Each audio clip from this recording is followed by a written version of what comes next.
Hi, welcome to HowtoDandD. My name is Fred Weller, and today I want to talk about streamlining Dungeons & Dragons rules for children. I'm not talking about 11-year-olds or 12-year-olds. I'm talking about 4 and 5, or maybe a little bit older than that. Really starting them off very, very young. Now, if you just use the player's handbook as it is, it's still going to be quite tough for them to learn. So I suggest removing some rules from the book and just using the core basic mechanics. So things like opportunity attacks and disengaging, really not necessary. You can build that into the game later on.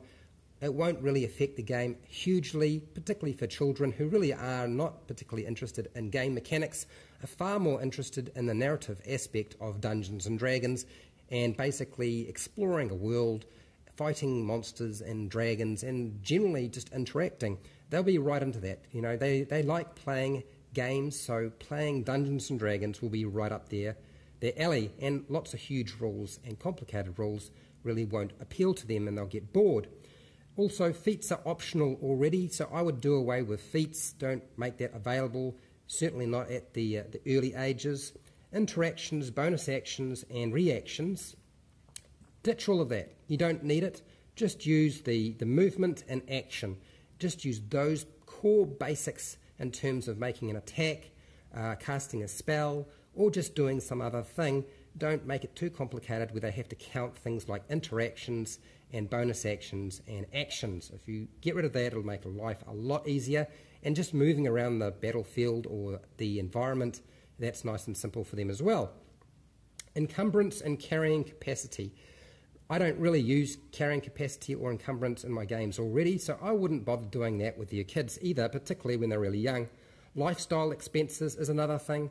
You know, really, who wants to count beans as you're playing the game? I mean, it's going to cost me this much money to actually explore for a certain period of time. You can ditch all of that. Suffocating rules, disengaging, I've already talked about, but mounting and dismounting from horses, underwater fighting rules, I would ditch all of that. Don't worry about it right now.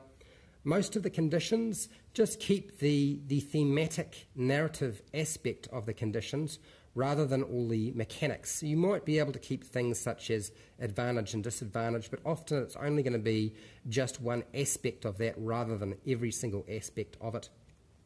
Vision and light restrictions. Don't worry about vision and light restrictions. Either they can see it or they can't see it. And if you're dealing with dark vision, just say, okay, you can see up to 60 feet and that's it.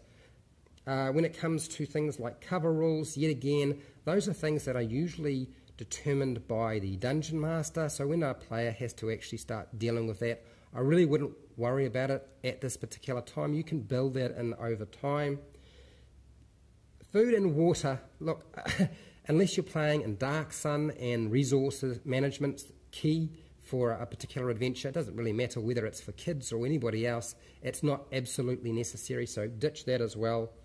The whole magic section and spells section, I would just ditch all of that, make a very small selection of spells available, and use the narrative application of that spell rather than the mechanical aspect and all of the nuances and details that are associated with all the vastly complicated spells available for Dungeons & Dragons 5e. Don't worry about instant death saving throws. Really, I would ditch the whole concept of characters dying for really young kids, and even the monsters and NPCs. You know, people get knocked out, they don't die in Dungeons & Dragons 5e streamlined. I would also recommend that you don't worry about things like downtime activities, but the mechanical side. It's fine to use the downtime narrative aspect of it, but mechanics, don't worry about that either. When it comes to class abilities, I would ignore almost everything except for the very first class ability that they have at level 1, in the key aspect of the rogue being able to sneak attack and get sneak attack damage, fighters' key abilities such as second wind. Things like that are key to that particular class, and keep them for now, particularly when you're starting out. I'd also recommend that when it comes to things like exhaustion, I mean, most of the time, most of us don't really pay attention to exhaustion. Same thing applies to conditions and exhaustion. Don't worry about it, just use the narrative aspect of it rather than the mechanical. And I would just essentially what you're doing is you're just keeping the movement aspect and the actions for combat, and then the skills and ability checks. And that's really all you're working with. All the rest will be narrative.